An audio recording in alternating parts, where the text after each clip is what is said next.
آج اس دنیا کے اندر اربوں خربوں انسان رہتے ہیں۔ آپ سب کو پتہ ہے حضرت آدم علیہ السلام اس دنیا کے پہلے انسان ہیں اور ہم سب انہی کے اولاد ہیں۔ حضرت آدم علیہ السلام کو اللہ تعالیٰ نے کیسے پیدا کیا، پوری اسٹوری اکارڈنگ ٹو قرآن میں آپ کو سنانے والا ہوں۔ تو دوستوں، میرا نام ہے سلام اور آپ دیکھ رہے ہیں اسلامک ڈاکومنٹری چینل۔ تو جب اللہ تعالیٰ نے حضرت آدم علیہ السلام کو پیدا کرنے کا ارادہ کیا تو اللہ نے فرشتوں سے فرمایا کہ میں زمین پر اپنا ایک خلیفہ بنانے والا ہوں۔ فرشتوں نے اللہ تعالیٰ سے کہا، اے ہمارے رب، تو ایسی مخلوق کو کیوں پیدا کرتا ہے جو زمین پہ خون ریزی کرے گی اور فساد پھیلائے گی، اور ہم تیری ہی تسبیح کرتے ہیں اور تیری پاکیزگی بیان کرتے ہیں۔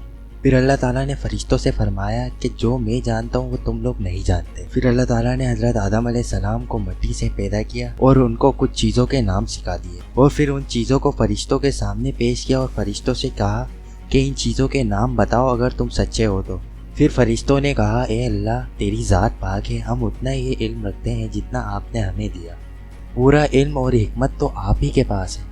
پھر اللہ نے حضرت آدم علیہ السلام سے کہا کہ تم ان کو ان چیزوں کے نام بتاؤ۔ تو جب حضرت آدم علیہ السلام نے ان چیزوں کے نام بتا دیا، پھر اللہ نے فرشتوں سے کہا، کیا تم سے میں نے کہا نہیں تھا کہ زمین اور آسمان کا گیپ میں ہی جانتا ہوں صرف، اور سب میرے علم میں ہے، جو تم ظاہر کرتے ہو اور جو تم چھپاتے ہو۔ پھر اللہ نے فرشتوں کو حکم دیا کہ آدم علیہ السلام کو سجدہ کرو، تو سب فرشتوں نے اللہ کے حکم کے مطابق سجدہ کر لیا، بٹ ابلیس نے صاف صاف سجدہ کرنے سے انکار کر دیا۔ تو جب اللہ نے ابلیس سے پوچھا کہ سب نے جب سجدہ کر لیا ہے تو تو نے کیوں نہیں کیا، تو تکبر کے ساتھ کہنے لگا، بھلا میں ایک انسان کو کیوں سجدہ کروں جسے تو نے سڑے ہوئے گاڑے کی مٹی سے پیدا کیا، میں اس سے بہتر ہوں، تو نے مجھے آگ سے پیدا کیا ہے۔ تو اللہ نے شیطان سے فرمایا، تو یہاں سے نکل جا، تو مردود ہے، تجھ پر قیامت کے دن تک نالت برسے گی۔ پھر شیطان نے اللہ تعالیٰ سے کہا کہ مجھے قیامت کے دن تک مہلت دے۔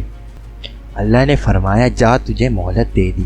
پھر شیطان نے اللہ سے کہا کہ میں قسم کھاتا ہوں کہ میں انسان کی سیدھی راہ پر بیٹھوں گا، پھر ان پر حملہ کروں گا، ان کے آگے سے بھی اور پیچھے سے بھی، دائیں سے بھی اور بائیں سے بھی، اور تو ان میں سے اکثر لوگوں کو شکر گزار نہیں پائے گا۔ تو شیطان کو اللہ نے فرمایا کہ تو یہاں سے نکل جا ذلیل اور خوار ہو کے، جو شخص ان میں سے تیرا کہنا مانے گا تو میں ضرور تم سب سے جہنم کو بھر دوں گا، اور میرے کچھ خاص بندوں پہ تیرا قابو نہیں چلے گا۔ اور ادھر آدم علیہ السلام جنت میں ساری نعمتوں ہونے کے باوجود خود کو اکیلا محسوس کر رہے تھے۔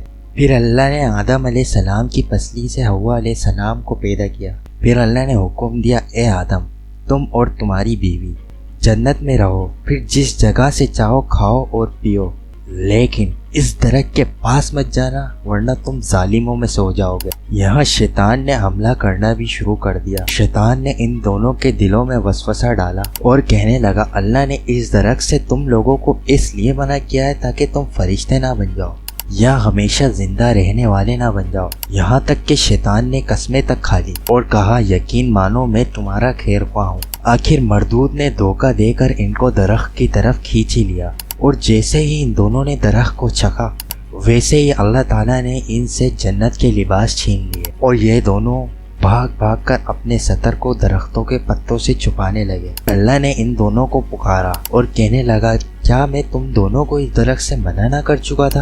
پھر حضرت آدم اور حوا علیہ السلام نے کہا، اے ہمارے رب، ہم نے اپنا بڑا نقصان کیا، اور اگر تو ہماری مغفرت نہ کرے گا اور ہم پر رحم نہ کرے گا تو ہم پھر ضرور تباہ ہو جائیں گے۔ پھر اللہ نے فرمایا، تم سب جنت سے نیچے اتر جاؤ، اور تم ایک دوسرے کے دشمن ہو، اور تمہارے لیے زمین میں رہنے کی جگہ ہے، اور اس سے ایک وقت تک نفع حاصل کرنا، اور تم کو وہیں زندگی بسر کرنی ہے اور وہیں پر ہی مرنا ہے، اور پھر اسی میں سے تم لوگ دوبارہ نکالے جاؤ گے۔ اس دنیا میں آنے کے بعد حضرت آدم علیہ السلام نے پورے 40 سال اللہ تعالیٰ سے توبہ کی، تو اللہ نے انہیں معاف کر دیا، اور اس ویڈیو کا ایم رکھتے ہیں 100 لائک۔ بھائی دوسری ویڈیو ہے 100 لائک کرا دو بس۔ ملتے ہیں نیکسٹ ویڈیو میں۔ السلام علیکم، تم سب سلامت رہو، ہمیشہ میری یہی دعا ہے۔